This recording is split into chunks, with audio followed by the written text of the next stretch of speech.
from the Psych Hub Podcast Network.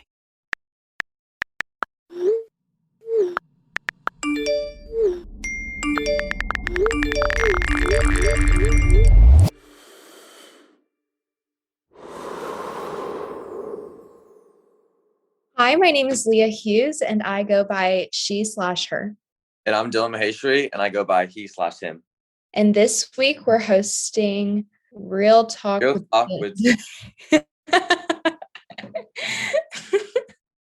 This week's episode is about loneliness and isolation, and featuring a special guest from Vita Health.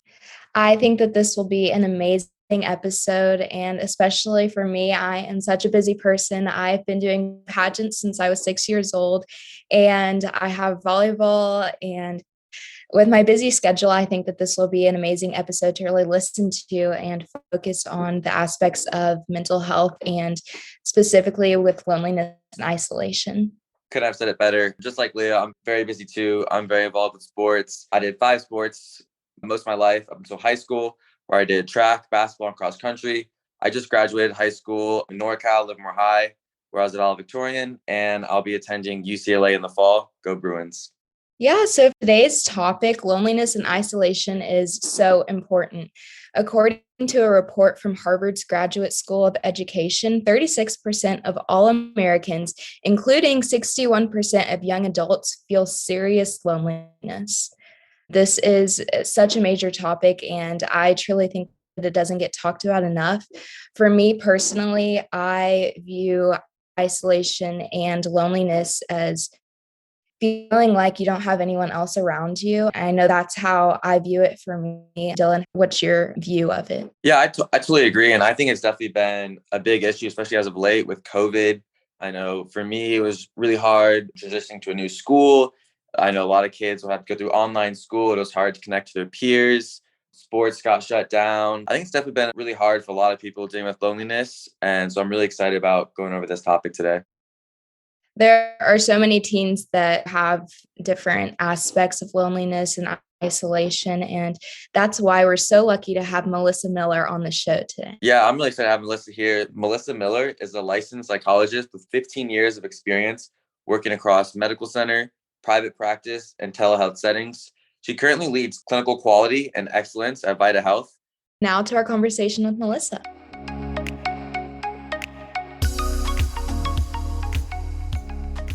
Thanks for joining us, Melissa. It's really nice to have you here. Thank you. I am super excited to be here and chat with you guys all about this super important topic. Okay, so Melissa, especially with COVID, how has mental health been affected so tremendously?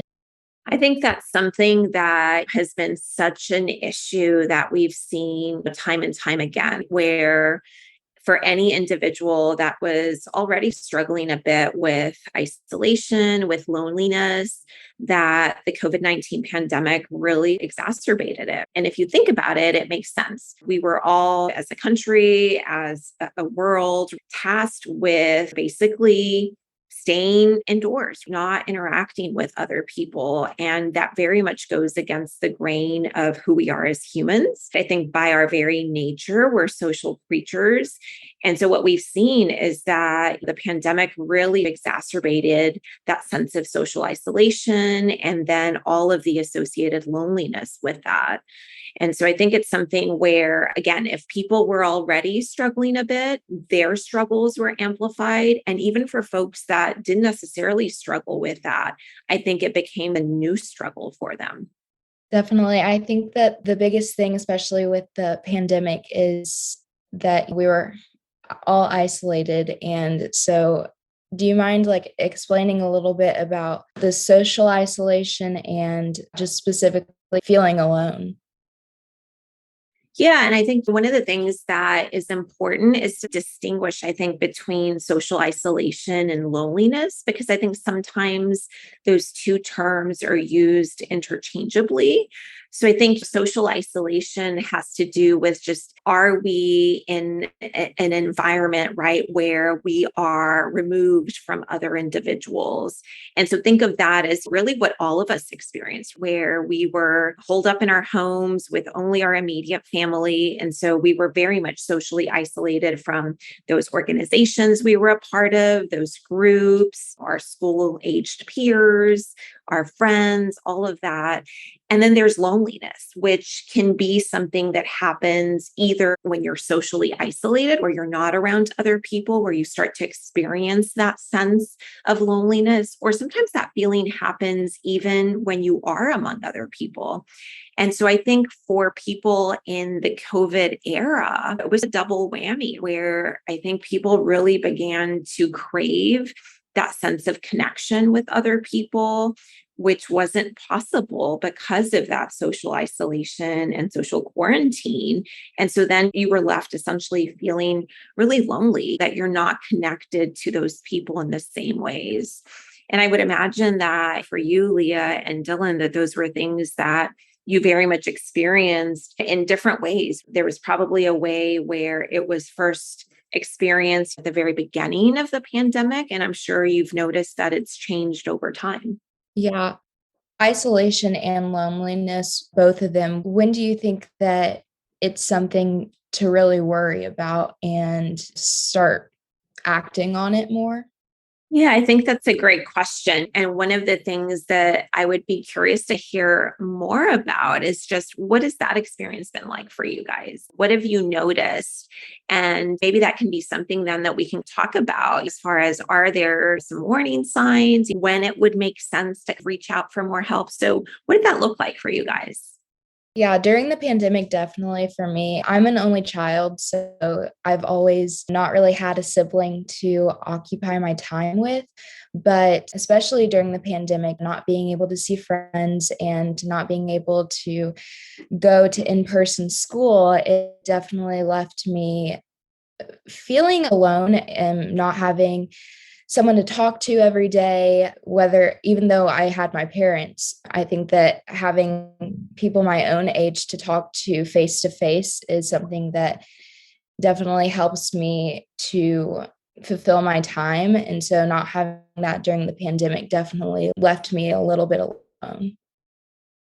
Yeah, no, absolutely. And I think even just hearing a little bit about that experience really, I think, highlights how loneliness can differ. So it sounds like growing up as an only child, that was something where it didn't necessarily elicit those feelings of loneliness. But then you bring on the pandemic, and all of a sudden, it did bring on those different feelings that were very different compared to what your experience had been like earlier in life. And so I think that when that happened for everyone, not just somebody who's been an only child or somebody who's had a lot of those peer contacts and friendships, that everybody did a little bit of this, or had a little bit of this moment where, okay, this was something that maybe, okay, felt okay, maybe those first couple weeks, maybe that first month. But then after that, it's okay, I need that. I crave that. And so I think one of the things that's really important to consider is, to your point of,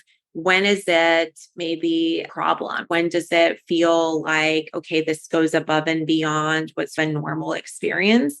And I think one of those things is essentially thinking about, what sort of a toll is it taking on you? Does it impact your mood? Have you noticed that maybe you're crankier or more irritable, or maybe you're just flat out feeling down, or maybe you're starting to feel anxious as things get back to quote unquote normal? That starts to feel anxiety provoking in and of itself. And that would be one big thing that I would say would be important to keep in mind as far as when to start maybe seeking help or become a little bit worried about that.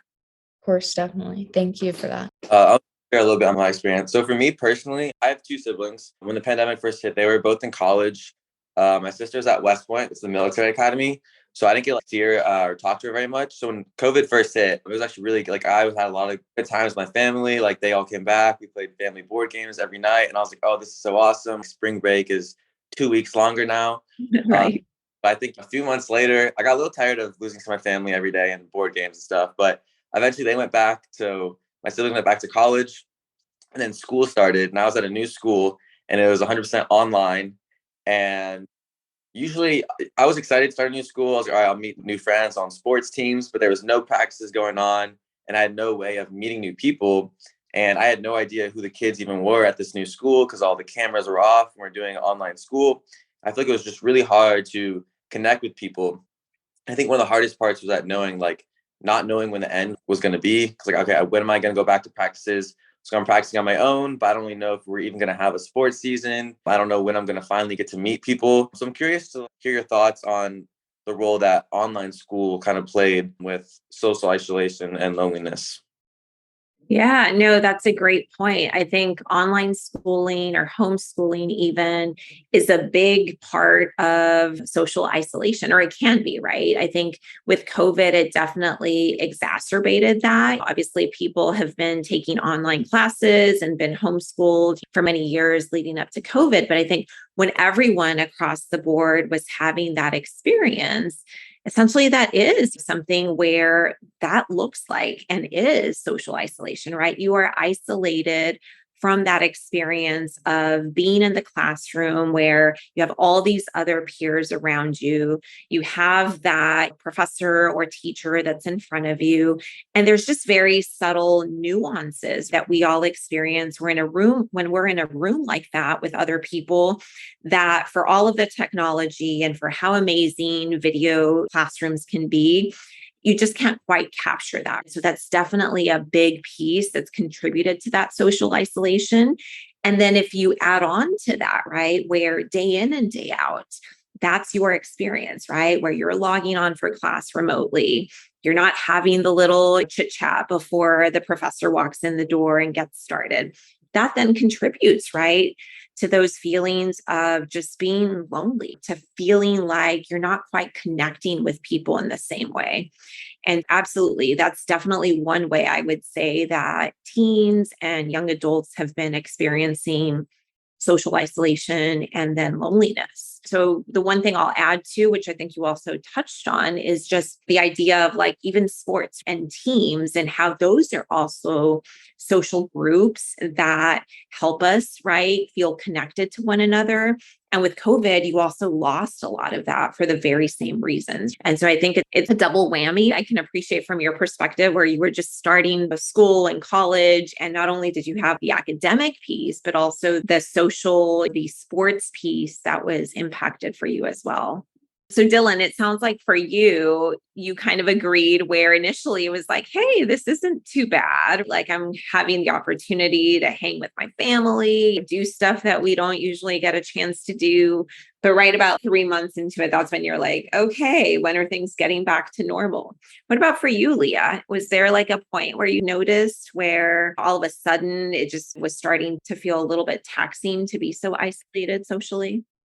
Yeah, well, I remember when the news first came out about the pandemic, and like Dylan said, it was like, oh, I get an extended spring break, really.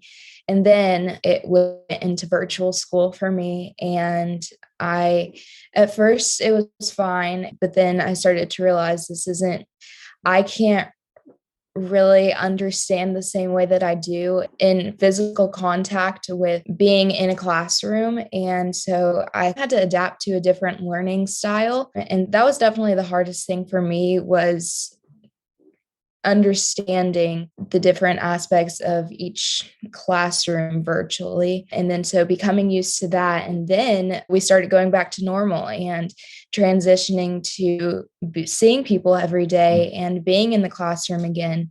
And so making those transitions was probably the hardest thing for me.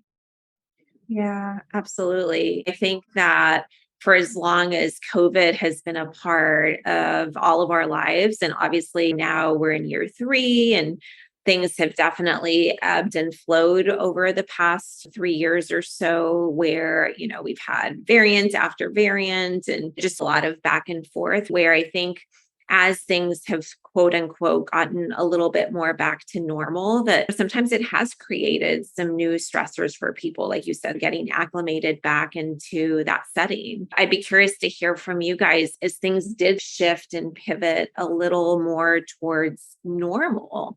What was that experience for you? Because I know for a lot of people that I've interacted with, that I've worked with, that has created sort of a newer struggle, so to speak. I think the transition back socially was very hard because when COVID hit, um, I stayed in touch with my closest friends. Like we would do Zoom meetings, and we would still try to meet up like in social distance if we can. But I think it was going back and then seeing everyone that I didn't stay in touch with, because I feel like COVID really kept us really close to our closest friends. But then a lot of people, that the people you just say hi when you're walking through passing periods, or you have class with, but you don't text them necessarily, but you see them in class, you have a conversation before class starts. Those people I really hadn't seen in a while, and it was really Right. difficult because 2 years later, all of a sudden they're a foot taller.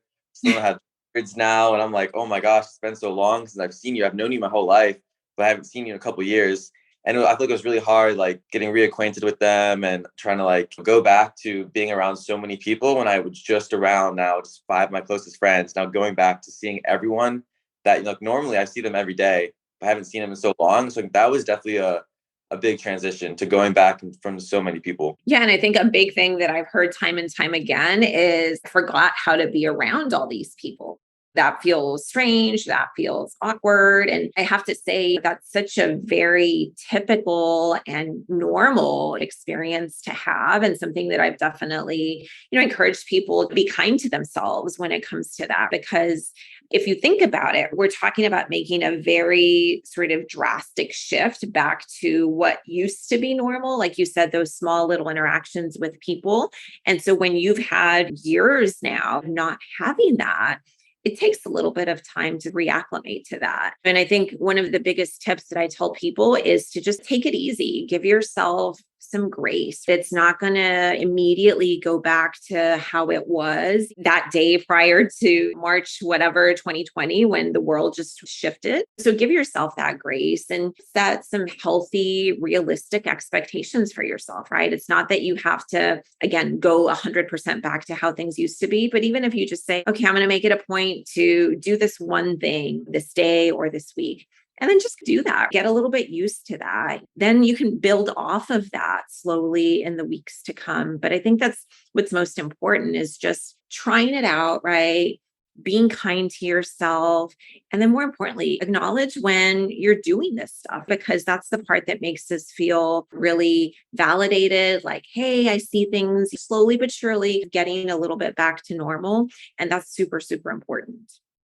Yeah, for me, it was definitely the social aspect as well as the educational aspect. When everything started changing, I personally got used to saying that this was going to be the new normal. And I became used to that. And now, as things are starting to change and go back to the old way that they were, making that transition and again, seeing people again and seeing the change that has been made has definitely been a struggle, but something that, like I said, it's starting to get more used to as well. Good, good. And I think that's key, right? That yes, it's going to be a little bit of a struggle. That's part of having that realistic expectation and just saying, okay, I know it's not going to be easy. It's still important. And as long as I keep trying a little bit every day, over time, that will make a difference. And so I'm glad to hear that's something that you've already been working on, just getting into that old normal. Mhm. Something I want to add in addition to the social aspect was I feel like my everyday life, I thrive on routines. I thrive on, okay, I have my schedule, school now, practice here. But when COVID hit, I think everything went away. It got a little easier. I had a lot more time on my hands. Like teachers definitely tried to adapt to us. My classes were only 45 minutes long. Some classes weren't even every day, didn't have practices. And when we came back, it was like, I've been doing this for a while, but I took such a long break from all of a sudden now it's classes are an hour and 10 minutes again. I don't have any time after school. It's immediately to practice, then to homework. And so I think it was definitely a hard transition going back to the everyday grind that I was so used to, but took a long break from. So I think that was definitely hard. That made it like really difficult. I think as time went on, I still, okay, I've done this before and I got used to it again. But I think it was definitely hard going back to the everyday routine and the everyday of going back to what we had before. Absolutely. Yeah. It sounds like you essentially had some pretty severe whiplash, right? Like you had life as you've always known it. Like you said, very structured, very busy. So you went from that to like all this free time, less structure, and then trying to get back to that, right? So, yes, I mean, I can only imagine what that has been like for you because that is a lot of back and forth. But more importantly, I hear you just committing to, okay, I can get back to this. I know I'm capable of doing this. And I think that says a lot about you and even just like your mindset, right? And I do have to say that mindset is incredibly important, right? So just the fact that you're thinking very healthy, very sort of positive coping thoughts that like, I can do this. My past experience tells me that I can do this. That's incredibly important, right? As we think about slowly but surely reacclimating to what's normal is just having that belief that okay, I know that, yes, it will be difficult. It will be an adjustment, but I know I can do this and really looking to our past experience, which proves that to us. And so I'm super glad to hear that you've been able to connect with that form of thinking. And more importantly, that it's been helping you as you get back to quote unquote normal. Melissa, do you mind telling us a little bit about Vita Health and a little overview of what you guys do and your guys' mission? Yeah, absolutely. So Vita Health is an online mental health startup, and our mission is to drastically improve teen and young adult mental health in a couple different ways. So one is we offer very accessible care, and so we will get individuals scheduled for their initial appointment within 48 to 72 hours of them calling or submitting a form online, which, if any of you know, is like unheard of these days to try to get in for care that quickly. The other thing that we do is we offer a therapy first model. So our belief is we want individuals to engage with therapy and not be thrown into medication because our goal is to empower individuals to have those tools and strategies to help manage their symptoms. Another big thing, which is really kind of neat about us, is we started off in the suicide care space. So that was sort of our first area of specialty. And since then, we've expanded to treat all other conditions. But I think that makes us unique in that our focus has been and will always be on treating individuals no matter how ill they are. And I think that really sets us apart from other mental health companies that really are focused on very mild to moderate needs. And we don't shy away from that. We have very established, clinically efficacious protocols, which means that we treat individuals based on the strategies and techniques that we know from research work, right? So our goal is not to have individuals in treatment forever. It's time limited because we know it's going to be based on these efficacious protocols. And so that way we know that individuals are going to get better and be able to move on and not be in therapy forever, which unfortunately some of that still does occur out there. But we are committed to changing that for the better. I have a quick question about, I think that, so for me, before the pandemic started, I was set on what I wanted to be in the future and the profession that I wanted to go into. And that was musical theater for me. And then as COVID really hit hard, we couldn't do any musicals and I lost that hope for being part of the fine arts in the future. And I started changing the dream that I had, I guess you could say, of being on Broadway and doing something with that. And so what is your advice for kind of getting that hope back of having a profession that could be harder to have in the middle of a pandemic? Yeah. Well, first off, I have to say that I am sorry to hear that. I can appreciate where you've spent so many years really working on this, right? And have those big dreams. And then to feel like all of a sudden that those are a little bit up in the air. And so I think that with all of this time that people spent socially isolated and with those feelings of loneliness, it did create a lot of time for introspection and self-reflection, which it sounds like you've been doing when it comes to your career. And I would say my biggest tip would be just don't commit to making that decision right now, especially given that it's not like COVID is completely gone. It's still out there. I would encourage you to just allow yourself a little bit of time and space to just sit with those thoughts and sit with those feelings, with all of them, right? The fact that this is something that's always been a passion of mine. And now I don't know if it's the right area or career for me. Just sitting with that. And really, what I would encourage you to do is just make time now that you can to kind of reconnect with all of those pieces of musical theater that you love, that you didn't have the opportunity to do, and really just allow yourself that time and space to see, is that passion still there, right? Is that what truly makes you happy that you can see yourself doing for a career in the future? And don't assign a time frame to it. Just see how things go.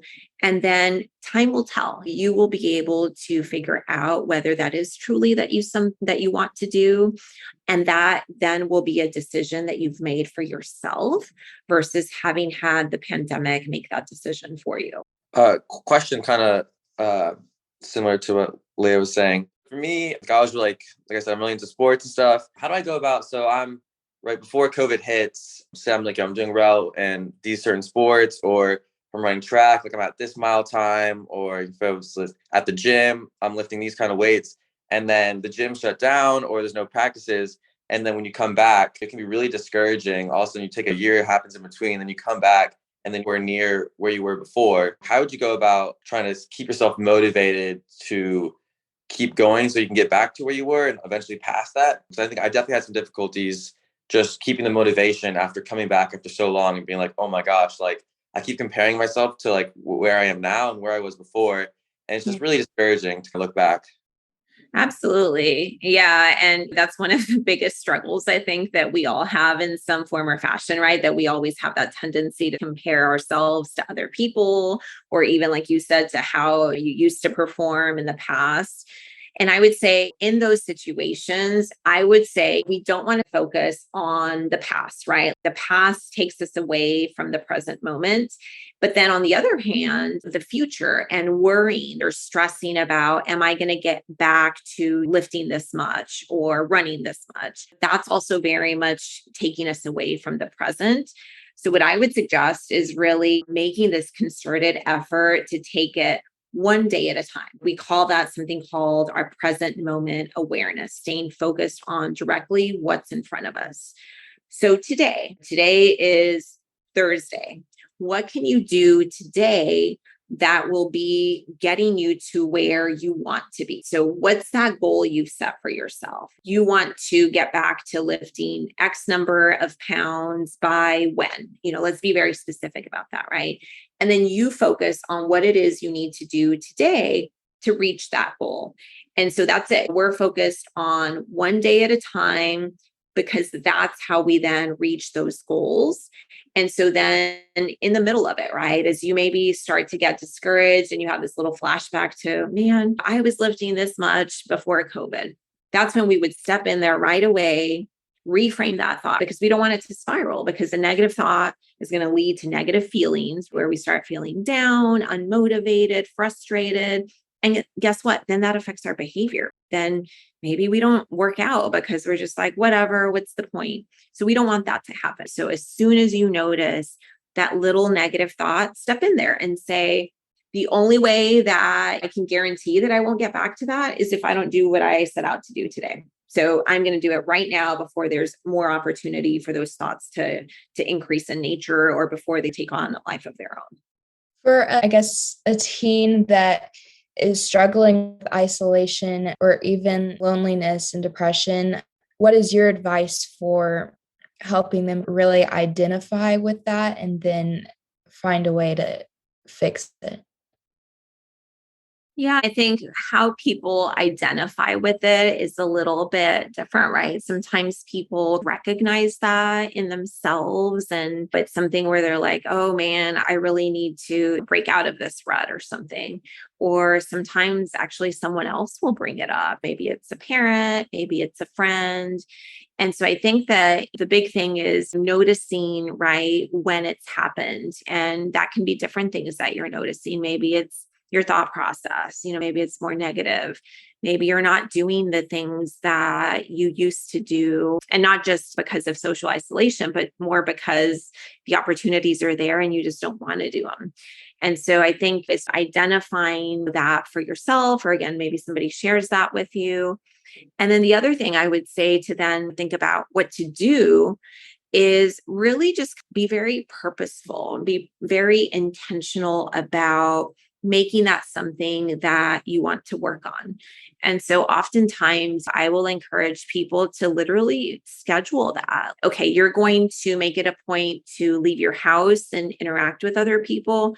Let's figure out when that's going to happen. Is that Friday afternoon, Friday evening? Is that Wednesday? The more that we get specific about when you're going to do that, and then what you're going to do, or who are you going to do it with, that already represents, first of all, an intention to do that, which we know makes it more likely that we'll do it. And then second, you've started to make preparations for that too. So again, it's more likely that it's going to happen. But that's a big part of it, is let's make time to get that scheduled, because then that's going to make it more likely to happen. So that's a big. The other thing that I would say is to solicit other people that can help you, that can remind you, motivate you. Hey, remember you said you were going to do this? Let's do that. Or maybe it's a parent, right? That's, hey, you said you were going to spend time with so-and-so this week. Have you called them? Have you texted them? And so then you're getting some outside support that can be that extra sort of reminder, motivation to actually follow through with that. What is the advice that you have for parents, I guess you'd say, and if you, or even teens, if you see someone else maybe dealing with loneliness and isolation, how would you help them? Yeah, and that's a great question, because I think so many people are struggling right now across all age ranges. And so I think most of us, right, are going to be in a position where we have a child, we have a friend, we have a loved one who's struggling. And sometimes it's really hard to know how to handle that. And so one of the things that I always encourage first and foremost is find a good time to sit down with that person and share your concerns. Don't do it in the middle of like you're walking to class or something where you don't have a chance to really dig deeper into that, but find a good time to sit them down and talk about it. Another big thing that I emphasize is when you're sharing your concerns, make sure to talk about it from the perspective of what I would call I statements. So I'm concerned about blank, right? Versus you never do this anymore. Because when people hear that, there's this tendency that we have as human beings that if we hear you, we might get a little bit defensive. So we want to reduce that. So you can say something like, I'm concerned that every time there's an invitation, seems like you're not coming around. And so you're being very specific about what those concerns are, which is another big part of it. Other big thing I can't emphasize enough is just listening. And I think listening is something that oftentimes we don't do very well, but just listening, being supportive, being non-judgmental, just really hearing from them in their own words, like, what's going on? Why is it going on? How are they feeling about it? What are their thoughts about it? And then just being very specific about your suggestions. If you think it's at the point where maybe they need to seek help, say that. Say something like, I'm concerned that maybe it would be helpful to talk to someone about what you're going through. And then more importantly, offer to help. You can say, how can I help? Can I help you research and find a therapist? Can I drive you there? Whatever that looks like, just making it a point to convey that you're there for them. And then the last piece I think I would emphasize is if somebody's not open to hearing your thoughts and your concerns, just accepting where they are in that moment and just acknowledging that you understand that and that you'll keep checking in with them. And I think that in those moments, in those situations, that's the best we can do. We don't want to force it, but more importantly, we do actually want to follow up and continue that conversation with them later on if you still have those concerns. Of course, definitely. I think that there are some teens that approach their parents or approach an adult that they trust and say, I think that I might be dealing with depression or loneliness and isolation.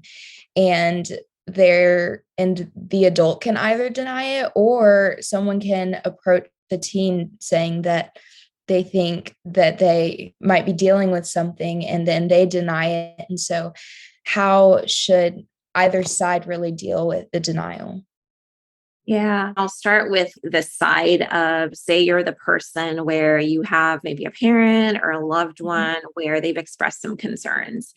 And maybe you just right away, you're denying that. What I would say in those situations is once that initial maybe anger, frustration subsides a little bit, I would just encourage that person to stop and think about, okay, so they said they've noticed that. What do I think about that? And really just sort through, really dig deep and see if you can identify any agreement that you might have. And if you don't, that's okay. But at least allowing yourself the opportunity to put yourself in that person's shoes to see if it's possible to understand where they're coming from. And obviously, if that is possible, then that represents an opportunity to follow up with them or maybe follow up with someone else, maybe a parent, to see about getting that help. But I think from that perspective of being the person to receive the feedback, I think just really trying to see, is it possible? Even if I don't initially think it's a concern, is it possible there could be something there? Then on the flip side, so if you're the person sharing your concerns and the other person basically blows you off, they're like, I don't know what you're talking about. I'm fine. I would say, first and foremost, respect that, right? We are not the experts in someone else's life. We are outside observers. And so I would accept that at face value in that moment, but continue being that friend, being that parent, making those observations. And if I continue to have those concerns, I would continue to make it a point to bring them up, to continue, again, using those I statements. Like, I know that we've talked about this before. It doesn't sound like you are concerned. However, here's what I keep seeing. And that really makes me feel like there might be an opportunity to talk more about that or to maybe get some help for that, and just revisiting that conversation. Because I think a lot of times people have to hear the same message more than once for it to really get under their skin, for them to come alongside.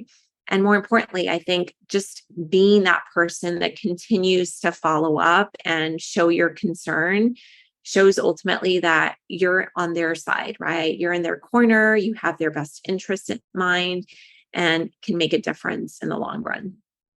I have a question. Kind of growing up in like an Asian household, I know me, a lot of my friends' parents too, they grew up a lot more traditionally, where mental health wasn't really something that was really talked about. I know there's a lot of like stigma behind it. But I feel like for me and some of my friends, if they were to tell their parents or some people close to them, like, oh, hey, I'm struggling with this, it's like, oh, you got to toughen up. Like, it's not really something that is talked about. I know there's a lot of, especially like with sports, I feel like with guys, there's a lot of toxic masculinity where it's really hard to really open up. You just don't want to talk about your feelings. It's something you just, oh, get over it. If I'm a teenager, how do I make that first step to open up and try to talk about something that really isn't talked about in some households?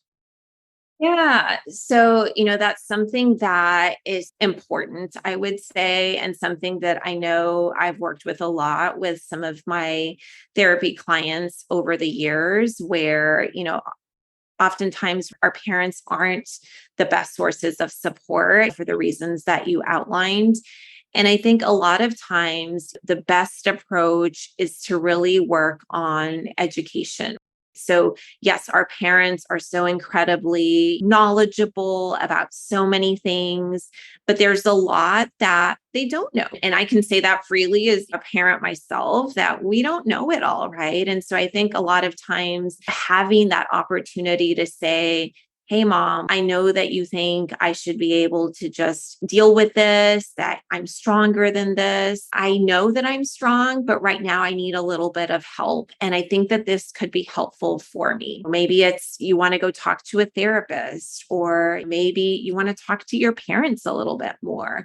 I think being clear about what your needs are, asking them for assistance, and even if it's not something that they agree with, at least saying, can you support me while I do this? Find a therapist or go talk to somebody else, maybe in my friend group, asking for you those supports that you need from them.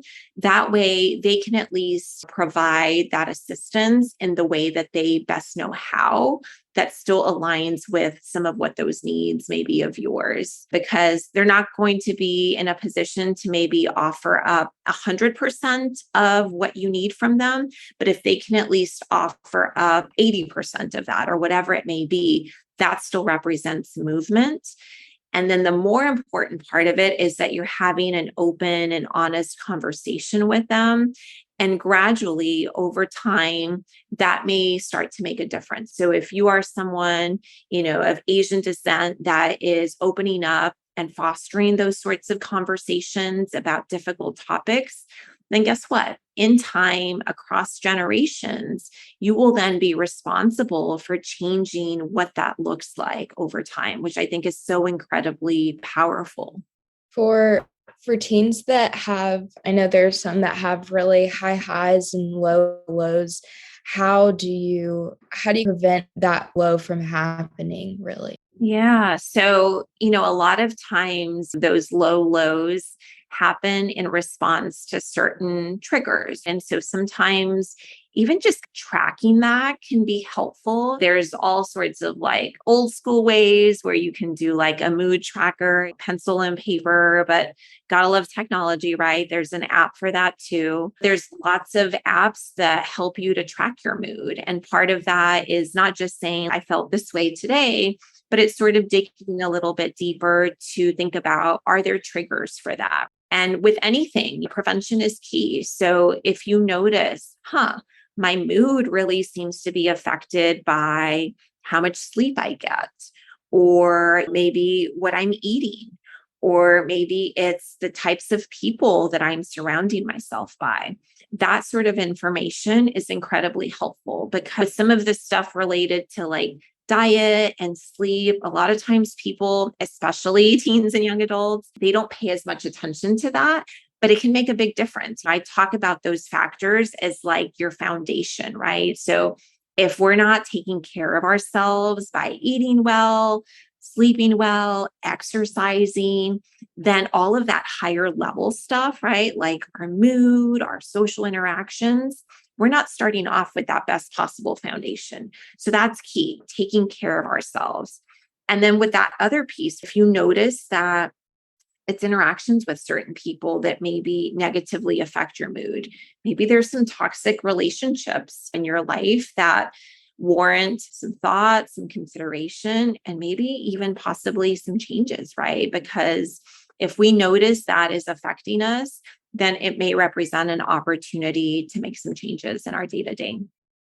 I have a question. I think it's definitely this conversation is really important, but I think something that also plays a huge role with teenagers and feeling alone, I think is the role of social media. So when I'm feeling low, I think a lot of teenagers can relate. It can be really hard when like you're feeling down, I'm feeling alone, and then you go on social media and then you see, oh, my friend Jeff is in Hawaii. He's having the time of his life. Or I know my friends, when they were applying to colleges this year, it was really hard for them. They didn't get into some schools. And then you go on social media and you see, oh, these people did it. These people are doing this.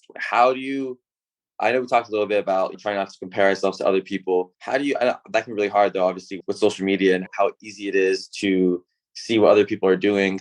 How do you balance social media? How do you balance not letting what others are doing affect you and affect how you're feeling if you're feeling really low?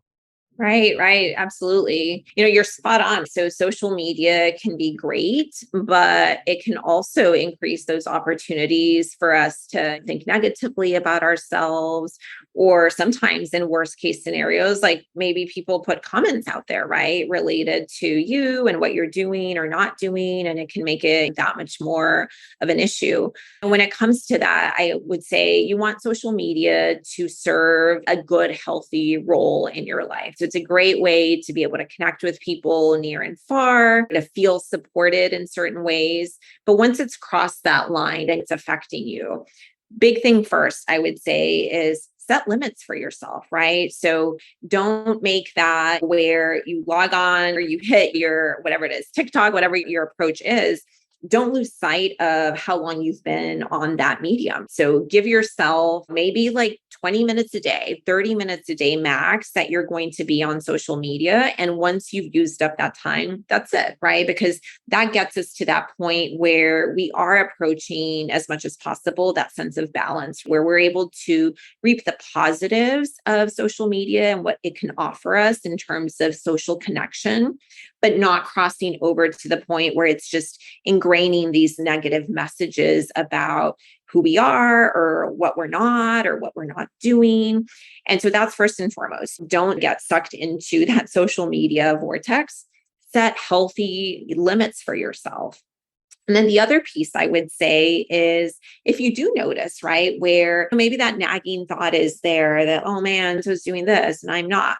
Okay, that may be true, but what can you do? So let's put on a little bit of our problem solving hat, right? So instead of just letting those negative emotions suck us in, let's treat it like a problem to be solved, right? So if your friend is in Hawaii having the time of his life and you're like, I'm stuck at home, let's think of what we can do. Could you call up a friend and invite them over? Could you make plans to meet them up at a coffee shop? Or maybe you're just really feeling like you want to be in the water. So go find someone's pool that you can hang out at.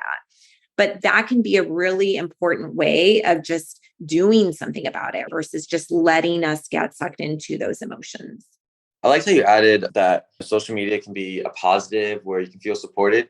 So me personally, like I follow a lot of accounts around mental health, around like motivation, and it can be really helpful. Something I've actually done is I have two accounts. One account is just like my normal account where I follow my friends, and I made I made another account where it's like a fake account basically where I don't like let anyone follow or anything. But what I do is I just have the most positive feed I possibly can. So I just follow like mental health accounts, motivational accounts. And so if I'm ever feeling low or feeling down and I'm at a point where it's like, okay, I don't think I can handle right now going on social media and seeing someone's highlights or seeing someone in blah, blah, blah, I just go on that account where the feed is only going to be accounts I can relate to at this point, or motivational accounts or mental health accounts. So yeah, so that's something I did. I just wanted to put that out there. I thought it's been really helpful that I did that. Yeah, that is so awesome, Dylan. I love that idea because you're right. If you can hop on there and know that every single piece of content you get is something that's highly motivational, highly positive, that's going to have a very positive impact on your mood. No, I love that. And I know that in general, or not in general, but I do know that there are a number of individuals that are really leading or taking the charge on that to make it where social media can be something that is just incredibly healthy and positive. And so the goal would be, right, that we continue to see more of that in the months and years to come.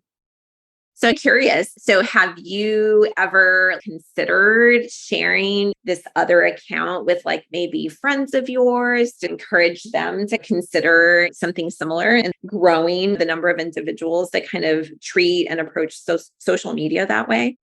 So far I've kind of kept it private, and I've kind of talked to like my friends a little bit. They're like, I don't know, I kind of come around, my friends usually around sports, and they're not as open-minded to like talk about mental health and stuff. So I've kept it like 100% private. It's like the first time I'm kind of talking about it.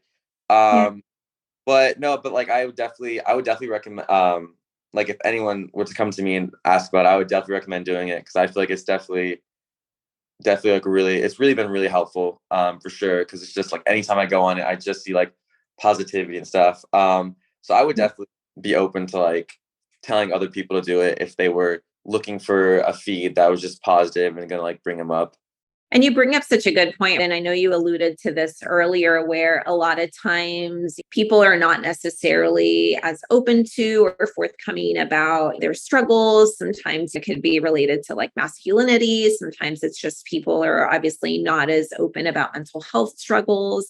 But I think as much as possible, what I always encourage people is to find those small opportunities to just share and be vulnerable with other people about struggles that you've had. Because I think the more that people do that, the more that society as a whole can continue to move away from that stigma of mental health, which is something that I'm so passionate about, that our mental health is just part of our overall health. And just like nobody hesitates to say, oh, I have to go to the doctor, I have this sinus infection.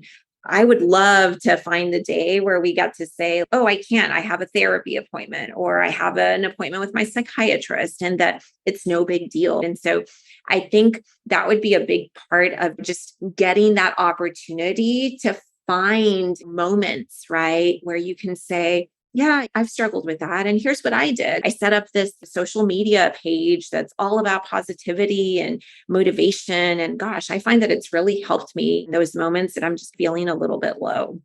Right. You bring up a good point. So, personal story, my school actually, a couple years, so following COVID, when we came back, they created a wellness center. So they had our own building where I actually worked in my school wellness center during school because I had a lot of open periods for my senior year. So I worked in my school wellness center. So basically we'd have like counselors there, and we'd have a place where people can just relax, de-stress. We kind of like try to erase that stigma. But I think it was definitely a hard transition coming back and kids first finding out about the wellness center. Because like in order to go to the wellness center, you have a special slip, and you have to tell your teacher in front of the whole class. And I know a lot struggled with going up to the teacher and asking them, can I go to the wellness center? Because it's kind of, if you're feeling sick or whatever, I know, oh, I need to see the school nurse. No one's going to say anything. But I know a lot of kids struggled with, oh, I need to go see the wellness center. Everyone's going to look and be like, oh my gosh, was that kid crazy or something like that? And so I know it was definitely a hard transition, like working in my school's wellness center, trying to erase that stigma, trying to make it a normal thing that, hey, anyone can come to the wellness center, anyone can come talk to a counselor. So yeah, you just bring up like an interesting point of getting to that point where it's just something that we can talk about as if, oh, hey, I'm just going to see the school nurse. The same thing as, hey, I'm just going to go to the school wellness center. Absolutely. Yeah. And I think it's partly, obviously, a lot of that is just, generational, right? So previous generations, former generations haven't necessarily felt as comfortable with that. And one of the big positives is I do see this younger generation, Gen Z and so forth, really taking that lead and that charge to say, that's not right, that's not okay, and working to tirelessly end that stigma. So I'm so pumped and glad to hear that schools are starting to recognize that, and more importantly, putting their money where their mouth is, right? And doing something about it. But sounds like there's still obviously so much work to be done, even just working on that process to quote unquote get permission to go to the wellness center, so that it doesn't feel like it's something where the spotlight is on that person going up and asking for that permission. But super glad to hear that stuff is happening, because it's so important, it's so critical. And really a big thing that I like to talk about with people when it comes to stigma is really the idea that we all have normal, natural emotions, right? So all of this stuff, anxiety, feeling down, feeling stressed, all of that, those are just part of the normal mix of emotions that we have as humans. And sometimes things get to a point where we have maybe higher levels of one of those feelings, or maybe we have trouble with managing them. That's what it boils down to. It's not that any one person, quote unquote, is crazy. It's just we need help being able to manage that, or feeling like we have tools and strategies to do that. And so that's what getting help is all about, right? Feeling like you are empowered to know what to do to help manage those emotions. And if we can keep having those conversations, I think that's definitely one way that at some point in time we'll be able to erase that stigma. I guess the only question that I really have left is overall between like loneliness and isolation and depression and all of them really just what if there's only one thing that you could say to a teen, what would it be to really get a point across? Gosh, that is a tough one. Only one thing to get across. What would I say? I would say if there's one thing is if you're struggling, whether it's because you are isolated, because you are lonely, is to reach out. We know based on tons of research that's been done, is that most people are actually willing to help. But if we don't tell them that we're struggling, assume that we don't need the help, that we're doing just fine. And so if we reach out, right, if we say, I'm not okay, and I hope that here recently that people are recognizing that it's okay to not be okay, that the more people verbalize that, right, the more we create this community where more and more people are hearing that, they are stepping up and helping to be that support system for that person that's struggling. And that it essentially becomes a ripple effect, right? Where we create these larger and larger communities of support for one another. And that's how we start to transform this idea that one person is not alone dealing with their mental health struggles. So I think that would be it. Just reach out. Don't be afraid to say that you're hurting, that you're not okay. Tell someone. And if that person, for whatever reason, doesn't help, then go to someone else. So that would be the biggest, strongest piece of advice I could say to a teen or young adult struggling.